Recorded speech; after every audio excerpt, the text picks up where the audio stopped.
ವೀಕ್ಷಕರೇ, ನೀವೇನಾದರೂ ಮೊಟ್ಟೆ ಪ್ರಿಯರಾಗಿದ್ರೆ ಹಾಗೂ ದಿನ ಕೂಡ ತಪ್ಪದೆ ಮೊಟ್ಟೆನ ಸೇವಿಸೋರಾಗಿದ್ರೆ ಈ ಒಂದು ವಿಡಿಯೋವನ್ನ ಮಿಸ್ ಮಾಡದೆ ನೋಡಿ. ನೀವು ಸೇವಿಸ್ತಿರೋದು ಅಸಲಿಯ ಮೊಟ್ಟೆನ ಅಥವಾ ನಕಲಿನ? ಈ ಅಸಲಿ ಹಾಗೂ ನಕಲಿ ಮೊಟ್ಟೆಗಳ ನಡುವಿನ ವ್ಯತ್ಯಾಸ ನಾವು ತಿಳಿಯೋದು ಹೇಗೆ? ಈ ನಕಲಿ ಮೊಟ್ಟೆಗಳನ್ನ ಎಲ್ಲಿ ಹೇಗೆ ತಯಾರಿಸ್ತಾರೆ? ಇವುಗಳನ್ನ ತಿಂದ್ರೆ ಆಗುವಂತ ಅನಾಹುತಗಳೇನು? ಏನಿದು ಈ ನಕಲಿ ಮೊಟ್ಟೆಗಳ ಅಸಲಿ ಸ್ಕ್ಯಾಮ್ ಎಂಬ ಮುಂತಾದ ಹಲವು ಗಂಭೀರ ಸಂಗತಿಗಳನ್ನ ಇವತ್ತಿನ ಈ ಒಂದು ವಿಡಿಯೋದಲ್ಲಿ ಸಮಗ್ರವಾಗಿ ತಿಳಿಯೋಣ ಬನ್ನಿ ವೀಕ್ಷಕರೇ.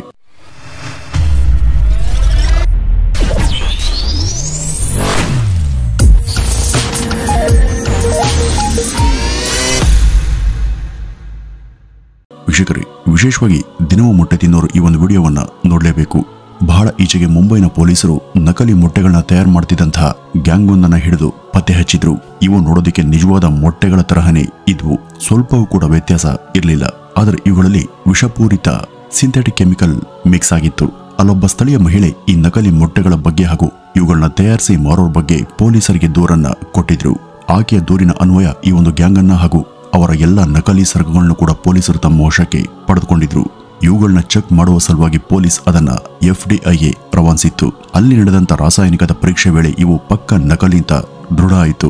2017ರಲ್ಲಿ ಕೋಲ್ಕತ್ತಾದಲ್ಲೂ ಕೂಡ ಇಂಥ ನಕಲಿ ಮೊಟ್ಟೆಗಳನ್ನ ತಯಾರು ಮಾಡಿದಂತ ಒಂದು ಗ್ಯಾಂಗ್ ಅನ್ನ ಅಲ್ಲಿಯ ಪೊಲೀಸ್ ಹಿಡಿದಿದ್ರು. ಕೋಲ್ಕತ್ತಾ ಮಾತ್ರವಲ್ಲದೆ ಇವು ಡೆಲ್ಲಿ, ಹರಿಯಾಣ, ತಮಿಳುನಾಡು, ಆಂಧ್ರ ಮುಂತಾದ ಕಡೆ ಕೂಡ ತಯಾರಾಗಿ ರಹಸ್ಯವಾಗಿ ಸೇಲ್ ಆಗ್ತಿವೆ. ಇವುಗಳನ್ನ ಸೇವನೆ ಮಾಡಿದ್ರೆ ಮಾರಣಾಂತಿಕ ಸಮಸ್ಯೆಗಳು ಉಂಟಾಗ್ತವೆ. ಇವತ್ತು ದೇಶಾದ್ಯಂತ ಅಲ್ಲಲ್ಲಿ ಇಂಥ ನಕಲಿ ಮೊಟ್ಟೆಗಳನ್ನ ಮಾರೋರನ್ನ ಪೊಲೀಸರು ಆಗಾಗ ಹಿಡಿದು ಬಂಧಿಸ್ತಲೇ ಇದ್ದಾರೆ. ಇಂಥ ಸುದ್ದಿಗಳು ಆಗಾಗ ಕೇಳಿಬರ್ತಾನೆ ಇವೆ. ಇವು ನೋಡೋದಕ್ಕೆ ನಿಜವಾದ ಮೊಟ್ಟೆಗಳ ತಲೆ ಮೇಲೆ ಹೊಡೆದಷ್ಟು ನೈಜವಾಗಿ ಕಾಣಿಸ್ತವೆ. ಒಂದು ಅಂದಾಜಿನ ಪ್ರಕಾರ ಈ ದಂಧೆ ನಮ್ಮಲ್ಲಿ ಎಷ್ಟು ಅವ್ಯಾಹತವಾಗಿ ಸಾಗ್ತಿದೆ ಅಂದ್ರೆ, ಪ್ರಸ್ತುತ ಈಗ ಮಾರುಕಟ್ಟೆಯಲ್ಲಿ ಸಿಗುವಂತ ಒಟ್ಟು ಮೊಟ್ಟೆಗಳಲ್ಲಿ 30% ಕೂಡ ಹೆಚ್ಚು ನಕಲಿ ಮೊಟ್ಟೆಗಳೇ ಇವೆ ಅಂತ ಹೇಳಲಾಗ್ತಿದೆ. ಇವು ನಿಜವಾದ ಮೊಟ್ಟೆಗಳ ರೀತಿಯ ಕಾಣಲಿಂತ ಇವುಗಳಿಗೆ ಸೋಡಿಯಂ ಅಲಿನೇಟ್, ಗೆಲಟಿನ್ ಹಾಗೂ ಬೆಂಜುಯಿಕ್ ಆಸಿಡ್ ತರಹ ಮಾರಕ ರಾಸಾಯನಿಕಗಳ ಸಹಾಯದಿಂದ ಇವುಗಳನ್ನ ತಯಾರು ಮಾಡಲಾಗ್ತಿದೆ. ಇದರ ಒಳಗೆ ಇರೋದನ್ನ ಹಳದಿ ಬಣ್ಣದಂತೆ ಕಾಣುವಂತೆ ಮಾಡೋದಕ್ಕೆ ಅದಕ್ಕೆ ಸೋಡಿಯಂ ಸೊಲ್ಯೂಷನ್ ದ್ರಾವಕವನ್ನ ಬಳಸ್ತಾರೆ. ಇದಕ್ಕೆ ನಂತರ ಕೃತಕ ಫುಡ್ ಕಲರ್ ಅನ್ನ ಆಡ್ ಮಾಡಲಾಗುತ್ತೆ. ಮೊದಲು ಸೋಡಿಯಂ ಸೊಲ್ಯೂಷನ್ ದ್ರಾವಕವನ್ನ ಒಂದು ಕಪ್ಗೆ ಹಾಕಲಾಗುತ್ತೆ. ಈ ಒಂದು ಪೌಡರ್ಗೆ ಸ್ವಲ್ಪ ನೀರನ್ನು ಹಾಕಿ ಚೆನ್ನಾಗಿ ಕಲಿಸಿದಾಗ ಇದು ನುಣ್ಣಗೆ ಹಿಟ್ಟಿನಂತಾಗುತ್ತೆ. ಈ ಒಂದು ಉಂಡೆಗೆ ಗೆಲಟಿನ್ ಸೇರಿಸಿ ಇನ್ನಷ್ಟು ನುಣುಪನ್ನ ಮಾಡ್ತಾರೆ. ಇದಕ್ಕೆ ಕ್ಯಾಲ್ಸಿಯಂ ಕ್ಲೋರೈಡ್ ಅನ್ನ ಹಾಕಿದಾಗ ಇದರ ಆಕಾರ ಹಾಗೂ ಗಾತ್ರ ನಿಜವಾದ ಕೋಳಿ ಮೊಟ್ಟೆ ತರನೇ ಆಗುತ್ತೆ. ಈ ನಕಲಿ ಮೊಟ್ಟೆಗಳನ್ನ ಜಿಪ್ಸಮ್ ಪೌಡರ್ ಹಾಗೂ ಕ್ಯಾಲ್ಸಿಯಂ ಕಾರ್ಬೋನೇಟ್ ಬಳಸಿ ತಯಾರು ಮಾಡಲಾಗುತ್ತೆ. ಇಷ್ಟೆಲ್ಲ ಹಾನಿಕಾರಕ ಕೆಮಿಕಲ್ಗಳನ್ನ ಬೆರೆಸಿ ತಯಾರಾದಂತ ಈ ನಕಲಿ ಮೊಟ್ಟೆಗಳನ್ನ ತಿಂದ್ರೆ ಸಣ್ಣವರಿಂದ ಹಿಡಿದು ವೃದ್ಧರವರೆಗೂ ಕೂಡ ಎಲ್ಲರಿಗೂ ಆರೋಗ್ಯ ಹಾಳಾಗುತ್ತೆ.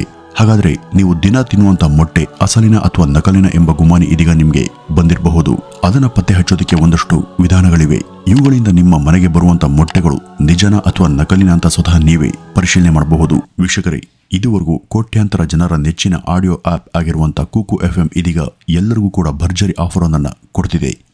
ಇದೇ ಮೊದಲ ಬಾರಿಗೆ 7 ದಿನಗಳ ಫ್ರೀ ಟ್ರಯಲ್ ಆಫರ್ ಅನ್ನ ಕೊಡ್ತಿದೆ. ನೀವು ಈ ಒಂದು ಆಪ್ನಲ್ಲಿ ಎಲ್ಲ ಭಾಷೆಗಳ ಎಲ್ಲ ತರಹದ ಬುಕ್ಸ್ಗಳನ್ನ ಧ್ವನಿಯ ರೂಪದಲ್ಲಿ ಕೇಳೋದಕ್ಕೆ ಅವಕಾಶ ಇದೆ. ಕುಕು FMನಲ್ಲಿ ನೀವು ಯಾವುದೇ ಚಾರ್ಜಸ್ ಇಲ್ಲದೆ ಮೊದಲ 7 ದಿನಗಳವರೆಗೂ ಇದರ ಲಾಭವನ್ನ ಉಚಿತವಾಗಿ ಪಡೆಯಬಹುದು. ನೀವು ಆಟೋಪೇ ಆಯ್ಕೆಯನ್ನ ಇಡಬಹುದು ಅಥವಾ ಮುಂದೆ ಅದು ಬೇಡ ಅಂದ್ರೆ ನಿಮ್ಮ ಆಟೋಪೇ ಆಯ್ಕೆಯನ್ನು ಕೂಡ ನೀವು ಡಿಸೇಬಲ್ ಕೂಡ ಮಾಡುವಂತ ಅವಕಾಶ ಇದೆ. ಈ ಒಂದು ಅವಕಾಶವನ್ನ ಖಂಡಿತ ಕಳೆದುಕೊಳ್ಬೇಡಿ. ಮುಂದಿನ 7 ದಿನಗಳವರೆಗೂ 1000ಕ್ಕೂ ಹೆಚ್ಚಿನ ಆಡಿಯೋ ಬುಕ್ಗಳು ಸಂಪೂರ್ಣವಾಗಿ ಉಚಿತವಾಗಿ ನಿಮಗೆ ಇದರಲ್ಲಿ ಸಿಗ್ತವೆ. ಇದರ ಎಲ್ಲಾ ಸಂಚಿಕೆಗಳನ್ನು ಕೂಡ ಈಗ ಅನ್ಲಾಕ್ ಮಾಡಲಾಗಿದೆ. ಇನ್ನು ಇದರ ಪಾವತಿಯ ಸ್ಕ್ರೀನ್ ಮೇಲೆ 99 ರೂಪಾಯಿಗಳನ್ನ ತೋರಿಸಿದ್ರು ಕೂಡ ಇದು ನಿಮ್ಮ ಖಾತೆಯಿಂದ ಕೇವಲ 2 ರೂಪಾಯಿಗಳನ್ನ ಮಾತ್ರನೇ ಡೆಬಿಟ್ ಮಾಡುತ್ತೆ ಮತ್ತು ಅದು ಕೂಡ ತಕ್ಷಣ ನಿಮ್ಮ ಖಾತೆಗೆ ಮರುಪಾವತಿಯಾಗುತ್ತೆ. ಉಚಿತ ಪ್ರಯೋಗದ ಸಮಯದಲ್ಲಿ ಯಾವುದೇ ಸಮಯದಲ್ಲೂ ಕೂಡ ನೀವು ಈ ಚಂದದಾರಿಕೆ ಬೇಡ ಅಂತ ಅನ್ಸಿದ್ರೆ ಅದನ್ನ ರದ್ದುಗೊಳಿಸಬಹುದು. ನೀವು ಯಾವುದೇ ಸಮಯದಲ್ಲಿ ಎಲ್ಲಿ ಬೇಕಾದ್ರೂ ಎಲ್ಲಿ ಪ್ರಯಾಣ ಮಾಡ್ತಿದ್ರು ಕೂಡ, ಕೆಲಸ ಮಾಡ್ತಿದ್ರು ಅಥವಾ ಮನೆಯಲ್ಲಿ ವಿಶ್ರಾಂತಿಯನ್ನ ಪಡೆದಿದ್ರು ಕೂಡ ಇದರಲ್ಲಿ ನೀವು ತಡೆರಹಿತವಾಗಿ ಆಲಿಸಬಹುದಾಗಿದೆ. ಈ ಒಂದು ಆಪ್ನ ಲಿಂಕ್ ಅನ್ನ ಈ ಒಂದು ವಿಡಿಯೋದ ಡಿಸ್ಕ್ರಿಪ್ಷನ್ ಬಾಕ್ಸ್ ಅಲ್ಲಿ ಕೊಡಲಾಗಿದೆ. ಆಸಕ್ತರು ಈ ಕೂಡಲೇ ಅದನ್ನ ಕ್ಲಿಕ್ ಮಾಡಿ ಇದರ ಉಪಯೋಗವನ್ನ ಪಡೆದುಕೊಳ್ಳಿ. ಅದೇಗೆ ಅಂತ ಈ ಮುಂದಿನ 5 ಮಾರ್ಗಗಳ ಮೂಲಕ ನೀವಿಲ್ಲಿ ತಿಳಿಯಬಹುದು. ಅದರಲ್ಲಿ ಮೊದಲನೇದು, ನಿಮ್ಮ ಮನೆಯಲ್ಲಿರುವಂತಹ ಮೊಟ್ಟೆ ನಿಜವಾದ ಅಥವಾ ನಕಲಿನ ಅಂತ ತಿಳಿಯೋದಕ್ಕೆ ನೀವು ಅದನ್ನ ಬೆಂಕಿಯಲ್ಲಿ ಸುಡುವ ಮೂಲಕ ಸುಲಭವಾಗಿ ಪತ್ತೆ ಹಚ್ಚಬಹುದು. ಸಾಮಾನ್ಯವಾಗಿ ನಕಲಿಗಳನ್ನ ಪ್ಲಾಸ್ಟಿಕ್ ಬಳಸಿ ತಯಾರು ಮಾಡಲಾಗುತ್ತೆ. ಹಾಗಾದಾಗ ಅದು ತಕ್ಷಣ ಹೊತ್ತಿ ಉರಿದು ನಾಶ ಆಗುತ್ತೆ. ಆದರೆ ನಿಜವಾದ ಮೊಟ್ಟೆಗೆ ಬೆಂಕಿ ತಾಗೋದಿಲ್ಲ. ಇನ್ನು ಎರಡನೆಯದ್ದು, ಮಾರ್ಕೆಟ್ನಲ್ಲಿ ಸಿಗುವಂತ ಮೊಟ್ಟೆಯ ಅಸಲಿಯತ್ತನ್ನ ಅದರ ಹೊಳಪು ಅಥವಾ ಶೈನಿಂಗ್ ನಿಂದನೇ ತಿಳಿಯಬಹುದು. ನಕಲಿ ಮೊಟ್ಟೆ ಹೆಚ್ಚು ನುಣುಪಾಗಿ ತೆಳ್ಳಗಿರುತ್ತೆ. ಇವುಗಳು ಪ್ಲೇನ್ ಪ್ಲಾಸ್ಟಿಕ್ ನಿಂದ ತಯಾರಾಗಿದ್ರಿಂದ ಹೆಚ್ಚು ಮಿರುಗ್ತಾ ಇರ್ತವೆ. ಆದರೆ ನಿಜವಾದ ಮೊಟ್ಟೆಗಳು ರಫ್ ಆಗಿದ್ದು ಇವು ಹೆಚ್ಚು ಶೈನಿಂಗ್ ಇರೋದಿಲ್ಲ. ಈ ರೀತಿ ಇವುಗಳ ಹೊಳಪು ಹಾಗೂ ಶೈನಿಂಗ್ಗಳಲ್ಲೂ ಕೂಡ ವ್ಯತ್ಯಾಸವನ್ನು ನೀವು ಗಮನಿಸಬಹುದು. ಇನ್ನು ಮೂರನೆಯದ್ದು ಅದರ ಯೋಲ್ಕ್ನ ಮಿಶ್ರಣದಿಂದ ತಿಳಿಯುವ ಬಗೆ. ನೀವು ನಕಲಿ ಮೊಟ್ಟೆಗಳನ್ನ ಒಡೆದ್ರೆ ಅದರೊಳಗಿರುವಂತಹ ಹಳದಿ ಬಣ್ಣ ಎಲ್ಲವೂ ಕೂಡ ಮಿಕ್ಸ್ ಆಗಿ ಸುರಿಯುತ್ತೆ. ಆದರೆ ನಿಜವಾದ ಮೊಟ್ಟೆಯ ಒಳಗಿನ ದ್ರವ ಹಾಗೆ ಒಡೆದಾಗ ಹೊರಬಂದ ತಕ್ಷಣ ಯಾವ ಕಾರಣಕ್ಕೂ ಕೂಡ ಮಿಕ್ಸ್ ಆಗೋದಿಲ್ಲ. ಈ ಒಂದು ದೃಶ್ಯದಲ್ಲಿ ನೀವು ನೋಡುವಂತೆ ಅವೆರಡಕ್ಕೂ ಕೂಡ ಇಷ್ಟು ಸ್ಪಷ್ಟ ವ್ಯತ್ಯಾಸ ಇದೆ. ಕೆಲವರು ಮೊಟ್ಟೆಯಿಂದ ಅದರ ದ್ರವ ಈ ರೀತಿ ಮಿಕ್ಸ್ ಆಗಿ ಬಂದಾಗ ಅದು ಬಹುಶಃ ಒಡೆದು ಹೋಗಿರ್ಬೇಕು ಅಥವಾ ಕೆಟ್ಟು ಹೋಗಿರ್ಬೇಕು ಅಂತ ಭಾವಿಸ್ತಾರೆ. ಹೀಗಾದಾಗ ಅದನ್ನ ವೇಸ್ಟ್ ಮಾಡೋದಕ್ಕೆ ಇಷ್ಟಪಡದೆ ಅದನ್ನ ಆಮ್ಲೆಟ್ ಮಾಡಿಕೊಂಡು ತಿನ್ನೋರು ಕೂಡ ಇದ್ದಾರೆ. ಆದರೆ ಮೊಟ್ಟೆ ಒಡೆದ ತಕ್ಷಣ ಹೊರಬರುವಂತ ಅದರ ದ್ರವದ ರೂಪ ಆಕಾರದ ಬಗ್ಗೆ ನೀವು ಹೆಚ್ಚು ಜಾಗೃತೆಯಿಂದ ಇರಬೇಕು. ಅದು ಈ ದೃಶ್ಯದಲ್ಲಿ ತೋರಿಸಿದ ಹಾಗೆ ಈ ರೀತಿ ಮೊದಲೇ ಕಲಿಸಿದಂತ ರೀತಿ ಬಂದ್ರೆ ಅದನ್ನ ಸೇವಿಸಬಾರದು. ನೀವು ತಕ್ಷಣ ಆ ಮೊಟ್ಟೆಯನ್ನು ತಂದಂತ ಅಂಗಡಿಯ ಬಗ್ಗೆ ಸೂಕ್ತ ಅಥಾರಿಟಿಗಳ ಗಮನಕ್ಕೆ ತರಬೇಕು.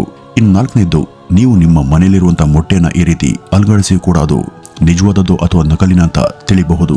ನಿಜವಾದ ಮೊಟ್ಟೆಯನ್ನ ಹೀಗೆ ಆ ಕಡೆ ಈ ಕಡೆ ಎಷ್ಟೇ ಅಲುಗಾಡಿಸಿದ್ರು ಕೂಡ ಅದರೊಳಗಿಂದ ಯಾವುದೇ ಸದ್ದು ಬರಲ್ಲ. ಅದೇ ನಕಲಿ ಆದ್ರೆ ಅದರಿಂದ ಒಂದು ರೀತಿ ಸೌಂಡ್ ಕೇಳಬರುತ್ತೆ. ಹೀಗೆ ಬಂದ ತಕ್ಷಣ ಅದು ಪಕ್ಕ ನಕಲಿ ಅಂತಾನೆ ಅರ್ಥ. ಇನ್ನು ಐದನೇದಾಗಿ, ಇವುಗಳ ನಡುವಿನ ಗಾತ್ರದ ವ್ಯತ್ಯಾಸದಿಂದನೂ ಕೂಡ ನೀವು ಇವುಗಳಲ್ಲಿ ಯಾವುದು ನಿಜ ಯಾವುದು ನಕಲಿ ಅಂತ ತೀರ್ಮಾನಿಸಬಹುದು. ಹಾಗೂ ಅಸಲಿ ಮೊಟ್ಟೆಯನ್ನ ಹೊರಗೆ ಗಾಳಿಯಲ್ಲಿ ಇಟ್ಟರೆ ಅದರ ಸುತ್ತ ನೊಣ ಹಾಗೂ ಇತರ ಕ್ರಿಮಿಕೀಟಗಳು ಮುತ್ಕೊಳ್ತವೆ. ಆದರೆ ನಕಲಿ ಮೊಟ್ಟೆಯನ್ನ ನೀವು ಬಯಲಲ್ಲಿ ಎಷ್ಟು ಹೊತ್ತು ಇಟ್ಟರೂ ಕೂಡ ಅದರ ಬಳಿಗೆ ಯಾವುದೇ ಕೀಟ ಹತ್ರಕ್ಕೂ ಸುಳಿಯಲ್ಲ. ಇದರಿಂದಲೇ ಇವುಗಳಲ್ಲಿ ಅಸಲಿ ಹಾಗೂ ನಕಲಿ ಯಾವುದು ಅಂತ ಪತ್ತೆ ಹಚ್ಚಬಹುದು. ಇನ್ನು ನಕಲಿ ಮೊಟ್ಟೆಗಳು ಪ್ಲಾಸ್ಟಿಕ್ನಿಂದ ರೆಡಿಯಾಗಿರೋದ್ರಿಂದ ಇವುಗಳನ್ನ ನೀರಲ್ಲಿ ಹಾಕೋದ್ರೂ ಕೂಡ ಹೆಚ್ಚು ಭಾರವಿರದೆ ಇವು ತೇಲ್ತವೆ. ಆದರೆ ನಿಜವಾದ ಮೊಟ್ಟೆಗಳು ತುಸು ಭಾರ ಇರೋದ್ರಿಂದ ಇವುಗಳ ಸಾಂದ್ರತೆ ನೀರಿನ ಸಾಂದ್ರತೆಗಿಂತ ಹೆಚ್ಚಿಗೆ ಇರುತ್ತೆ. ಹೀಗಾಗಿ ಇವು ನೀರಲ್ಲಿ ಹಾಕಿದ ತಕ್ಷಣ ಹೀಗೆ ತಳಭಾಗದವರೆಗೂ ಮುಳುಗ್ತವೆ. ನಕಲಿ ಮೊಟ್ಟೆಗಳನ್ನ ತಯಾರಿಸಿದಂತ ಇಬ್ಬರು ದಂಧೆಕೋರನ್ನ ಬಹು ಇತ್ತೀಚೆಗೆ ಲಕ್ನೋದಲ್ಲಿ ಪೊಲೀಸರು ಬಂಧಿಸಿದ್ರು. ಇವರೆಲ್ಲ ಜನರ ಜೀವದ ಜೊತೆಗೆ ಆಟ ಆಡುವಂತ ಖದೀಮರು. ಇಂಥವ್ರಿಗೆ ಜೀವಾವಧಿ ಶಿಕ್ಷೆ ಕೂಡ ಕಡಿಮೆನೆ. ಇವತ್ತು ಈ ಕಾಳಸಂತೆ ಹಾಗೂ ಸ್ವಾರ್ಥದ ಮಾರುಕಟ್ಟೆಯಲ್ಲಿ ನಿಜದ ವಸ್ತುಗಳ ತಲೆ ಮೇಲೆ ಹೊಡೆದಂತೆ ಸೃಷ್ಟಿಯಾದಂಥ ನಕಲಿಗಳ ದೊಡ್ಡ ದಂಡೆ ಇದೆ. ಇವುಗಳಲ್ಲಿ ಈ ನಕಲಿ ಮೊಟ್ಟೆ ಕೂಡ ಒಂದು. ಇನ್ನು ಇದರ ನಂತರ ಕೃತಕ ಫಿಶ್ ಆಯಿಲ್ ಹೇಗೆ ಯಾವ ರೀತಿ ಇದೇ ತರ ಫ್ಯಾಕ್ಟರಿಗಳಲ್ಲಿ ತಯಾರಾಗುತ್ತೆ ಅಂತ ಈಗ ತಿಳಿಯೋಣ. ವೀಕ್ಷಕರೇ, ಮಾರುಕಟ್ಟೆಯಲ್ಲಿ ಮೀನಿನ ತೈಲಕ್ಕೆ ಸಖತ್ ಡಿಮ್ಯಾಂಡ್ ಇದೆ. ಇದನ್ನು ಇವತ್ತು ಅನೇಕ ಔಷಧಗಳ ತಯಾರಿಕೆಯಲ್ಲೂ ಕೂಡ ಬಳಸ್ತಾರೆ. ಆದರೆ ಇವುಗಳನ್ನ ದಿನ ಬಳಸುವಂತ ಎಷ್ಟೋ ಜನರಿಗೂ ಕೂಡ ಇವು ಕಾರ್ಖಾನೆಗಳಲ್ಲಿ ಹೇಗೆಲ್ಲ ತಯಾರಾಗ್ತವೆ ಎಂಬ ಬಗ್ಗೆ ಮಾಹಿತಿ ಇಲ್ಲ. ಕಾರ್ಖಾನೆಗಳಲ್ಲಿ ತಯಾರಾಗುವಂತ ಮುಖ್ಯ ತೈಲವೇ ಫಿಶ್ ಆಯಿಲ್. ಇದನ್ನು ನಾವೆಲ್ಲ ಗೊತ್ತಿದ್ದೋ ಗೊತ್ತಿಲ್ಲನೋ ನಮ್ಮ ಜೀವನದಲ್ಲಿ ಒಮ್ಮೆಯಾದರೂ ಬಳಕೆ ಮಾಡಿರ್ತೀವಿ. ಇದರಲ್ಲಿ ಒಮೆಗಾ 3 ಎಂಬ ಫ್ಯಾಟಿ ಆಸಿಡ್ ಇರುತ್ತೆ. ಈ ಫಿಶ್ ಆಯಿಲ್ನಲ್ಲಿ ಎಷ್ಟೆಷ್ಟು ಅಗತ್ಯ ಪೋಷಕಾಂಶಗಳಿರ್ತವೆ. ಇವು ದೇಹಕ್ಕೆ ಬೇಕಾದಂಥ ವಿಟಮಿನ್ ಕೊಡ್ತವೆ. ನಮಗೆ ಕಣ್ಣಿನ ದೋಷ ಇದ್ದಲ್ಲಿ ವೈದ್ಯರು ವಿಟಮಿನ್ ಎ ಮಾತ್ರೆಯನ್ನು ತೆಗೆದುಕೊಳ್ಳೋದಕ್ಕೆ ಹೇಳ್ತಾರೆ. ಕೂದಲಿನ ಸಮಸ್ಯೆಗೆ ವಿಟಮಿನ್ B7 ಕೊರತೆ ಅಂತ ಹೇಳ್ತಾರೆ. ಅದೇ ನಾವು ಬಾಡಿ ಬಿಲ್ಡರ್ಗಳ ತರಹ ಬಾಡಿಯನ್ನು ಬೆಳೆಸಬೇಕು ಅಂದ್ರೆ ಅದಕ್ಕೆ ಒಮೆಗಾ 3 ಫ್ಯಾಟ್ ಇರುವಂತ ಔಷಧ ಸೇವಿಸಬೇಕು. ಹೀಗೆ ಈ ಮೂರು ಕೂಡ ಧಾರಾಳವಾಗಿ ಸಿಗುವಂತ ಏಕೈಕ ಆಹಾರ ಅಂದ್ರೆ ಅದು ಮೀನು. ಮೀನಿನಲ್ಲಿ ಇಂಥ ರಿಚ್ ಪ್ರೋಟೀನ್ ಇರೋದ್ರಿಂದ ಅದರ ಸೇವನೆ ಹಲವು ರೀತಿಯಲ್ಲಿ ನಮಗೆ ಉಪಯುಕ್ತವಾಗಿದೆ. ಇವತ್ತು ಇಂಥ ಫಿಶ್ ಆಯಿಲ್ ಅನೇಕ ಕಾರ್ಖಾನೆಗಳಲ್ಲಿ ತಯಾರಾಗುತ್ತೆ. ಇವುಗಳ ಮಾತ್ರೆ ಕೂಡ ನಮಗೆ ಸಿಗುತ್ತೆ. ನೀರಲ್ಲಿ ವಾಸಿಸುವಂತ ಈ ಮೀನುಗಳಿಂದ ಹೇಗೆ ಇದನ್ನ ತಯಾರಿಸ್ತಾರೆ ಅಂತ ನಿಮಗೆ ಗೊತ್ತಾ ವೀಕ್ಷಕರೇ? ಮೊದಲು ಸಾಗರ ಸಮುದ್ರಗಳಲ್ಲಿ ಇರುವಂತಹ ಮೀನುಗಳನ್ನ ಸಾವಿರಾರು ಲಕ್ಷಾಂತರ ಸಂಖ್ಯೆಯಲ್ಲಿ ಬೇಟೆಯಾಡಿ ಹಿಡಿತಾರೆ. ಹಾಗಂತ ನೀರಲ್ಲಿರುವಂತ ಎಲ್ಲಾ ಬಗೆಯ ಮೀನುಗಳಿಂದ ಕೂಡ ಇದನ್ನ ತಯಾರಿಸಲ್ಲ. ಅವುಗಳಲ್ಲಿ ಕೆಲವು ಪ್ರಭೇದಗಳ ಮೀನುಗಳಿಂದ ಮಾತ್ರ ಈ ಒಂದು ಆಯಿಲ್ ಅನ್ನ ತಯಾರು ಮಾಡ್ತಾರೆ. ಅವು ಮ್ಯಾಕರೆಲ್, ಟ್ಯೂನಾ, ಹೆರ್ರಿಂಗ್ ಹಾಗೂ ನಾರ್ಡಿನ್ಸ್ ಈ ರೀತಿ ಕೆಲವು ಪ್ರಭೇದಗಳ ಮೀನುಗಳಲ್ಲಿ ಮಾತ್ರ ಈ ಒಂದು ಆಯಿಲ್ ಸಿಗುತ್ತೆ. ಇವುಗಳನ್ನ ಗುಂಪಾಗಿ ಬೇಟೆಯಾಡಿ ಹಿಡಿದ ಬಳಿಕ ಇವುಗಳು ಸಾಯಬಾರದು ಅಂತ ಅಥವಾ ಕೊಳೆಯದಿರಲಿ ಅಂತ ಕೂಲ್ ಸ್ಟೋರೇಜ್ ಶಿಪ್ಗಳಲ್ಲಿ ಮಾತ್ರ ಇವುಗಳನ್ನ ಕಾರ್ಖಾನೆಗಳಿಗೆ ಸಾಗಿಸ್ತಾರೆ. ಅಲ್ಲಿಯ ಕೆಲ ವರ್ಕರ್ಗಳು ಇವುಗಳನ್ನ ಶುಭ್ರವಾಗಿ ನೀರಲ್ಲಿ ತೊಳಿತಾರೆ. ಇವು ಸ್ವಚ್ಛಗೊಂಡ ಬಳಿಕ ಇವುಗಳಲ್ಲಿರುವಂತಹ ವೇಸ್ಟ್ ತ್ಯಾಜ್ಯ ಹೊರ ತೆಗೆದು ಇವುಗಳನ್ನ ದೊಡ್ಡ ಕಂಟೈನರ್ ಅಥವಾ ಕ್ರಷರ್ನಲ್ಲಿ ಹಾಕಲಾಗುತ್ತೆ. ಇದಕ್ಕೂ ಮುನ್ನ ಇವು 90 ಡಿಗ್ರಿ ಸೆಲ್ಸಿಯಸ್ನಲ್ಲಿ ಬಾಯ್ಲ್ ಆಗ್ತವೆ. ಕ್ರಷರ್ನಲ್ಲಿ ಈ ಮೀನುಗಳ ದೇಹದಿಂದ ಒಸರುವಂತಹ ಲಿಕ್ವಿಡ್ ಎಲ್ಲ ಒಂದು ಕಂಟೈನರ್ನಲ್ಲಿ ಸ್ಟೋರ್ ಆಗುತ್ತೆ. ಅದನ್ನ ಇನ್ನೊಂದು ಡ್ರೈಯರ್ನಲ್ಲಿ ಹಾಕಿ ಅಧಿಕ ಉಷ್ಣಾಂಶದಲ್ಲಿ ಒಣಗಿಸಿದಾಗ ಅದು ಪೌಡರ್ ರೂಪವನ್ನ ತಾಳುತ್ತೆ. ಈ ಫಿಶ್ ಪೌಡರ್ ತುಂಬಾ ಬಿಸಿ ಇರೋದ್ರಿಂದ ಇದು ಕೂಲ್ ಆಗ್ಲಿಂದ ಇದನ್ನ ಫ್ರೀಜರ್ನಲ್ಲಿ ಇಟ್ಟು ನಿಧಾನವಾಗಿ ಕೂಲ್ ಮಾಡ್ತಾರೆ. ಈ ಪೌಡರ್ ಅನ್ನ ಇನ್ನೊಂದು ಮಷೀನಲ್ಲಿ ಹಾಕಿದಾಗ ಅದು ಇದರಲ್ಲಿರುವಂತಹ ಮೀನಿನ ಚರ್ಮ ಹಾಗೂ ಮೂಳೆಯ ಕರಟವನ್ನ ಫಿಲ್ಟರ್ ಮಾಡುತ್ತೆ. ಆಗ ಉಳಿದಂತ ಶುದ್ಧ ಪೌಡರ್ ಅನ್ನ ಮುಂದಿನ ಲ್ಯಾಬ್ನಲ್ಲಿ ಅನೇಕ ತಜ್ಞರು ನಾನಾ ರೀತಿಯಲ್ಲಿ ಟೆಸ್ಟ್ ಮಾಡ್ತಾರೆ. ಈ ಕಚ್ಚಾ ಫಿಶ್ ಪೌಡರ್ ಈ ರೀತಿ ಸಂಸ್ಕರಣಗೊಂಡು ಎಷ್ಟೋ ವಿಟಮಿನ್ ಹಾಗೂ ಪ್ರೋಟೀನ್ ಔಷಧಗಳಿಗೆ ಸಪ್ಲಿಮೆಂಟ್ಗಳಿಗೆ ಬಳಕೆಯಾಗುತ್ತೆ. ಹೀಗೆ ತಯಾರಾಗುವಂತ ಇದನ್ನ ಬಾಡಿ ಬಿಲ್ಡರ್ಗಳು ಹಾಗೂ ಇತರರು ಕೂಡ ಬಳಸ್ತಾರೆ. ಹಾಗೂ ಇದು ಸಂಪೂರ್ಣ ಸರಿ ಇದೆ ಅಂತ ಅನಿಸಿದಾಗ ಇದನ್ನ ಮುಂದೆ ಹಲವು ಪ್ರೋಟೀನ್ ಮಾತ್ರೆ ಹಾಗೂ ಇತರ ಸಪ್ಲಿಮೆಂಟ್ಗಳ ತಯಾರಿಕೆಗೆ ಬಳಸ್ತಾರೆ. ಈ ಒಂದು ಪೌಡರ್ನಿಂದ ಬೇರೊಂದು ಕ್ರಷರ್ ಇದರ ಎಲ್ಲಾ ದ್ರವವನ್ನು ಕೂಡ ಹಿಂಡಿ ಹೊರತೆಗೆಯುತ್ತೆ. ಆಗ ಅದು ಕಪ್ಪು ಬಣ್ಣದ ಕ್ರೂಡ್ ಆಯಿಲ್ನಂತೆ ಇರುತ್ತೆ. ನಂತರ ಅದನ್ನು ಕೂಡ ಫಿಲ್ಟರ್ ಮಾಡಿ ಅದರ ಅನಗತ್ಯ ಪಾರ್ಟಿಕಲ್ಸ್ ಅನ್ನ ಹೊರತೆಗೆದು ಅದರಿಂದ ಮಾತ್ರೆ, ಆಯಿಲ್, ಕ್ಯಾಪ್ಸೂಲ್ ಹಾಗೂ ಆಯಿಲ್ ಬಾಟಲ್ ಅನ್ನ ತಯಾರಿಸ್ತಾರೆ. ಇವು ಎಷ್ಟೋ ಚಿಕಿತ್ಸೆ ಹಾಗೂ ವಿಟಮಿನ್ ಕೊರತೆ ಔಷಧಗಳಿಗಾಗಿ ಬಳಕೆಯಾಗುತ್ತೆ. ವೀಕ್ಷಕರೇ, ನಮ್ಮ ದೇಹದಲ್ಲಿ ಯಾವುದೇ ವಿಟಮಿನ್ ಕೊರತೆ ಕಂಡುಬಂದಲ್ಲಿ ವೈದ್ಯರು ನಮಗೆ ಸೂಚಿಸುವಂತ ಔಷಧನೇ ಈ ಫಿಶ್ ಆಯಿಲ್ ಮಾತ್ರೆಗಳು. ವೀಕ್ಷಕರೇ, ಇದಿಷ್ಟು ಇವತ್ತಿನ ಈ ಒಂದು ವಿಡಿಯೋದ ಮಾಹಿತಿ. ನಮಸ್ಕಾರ.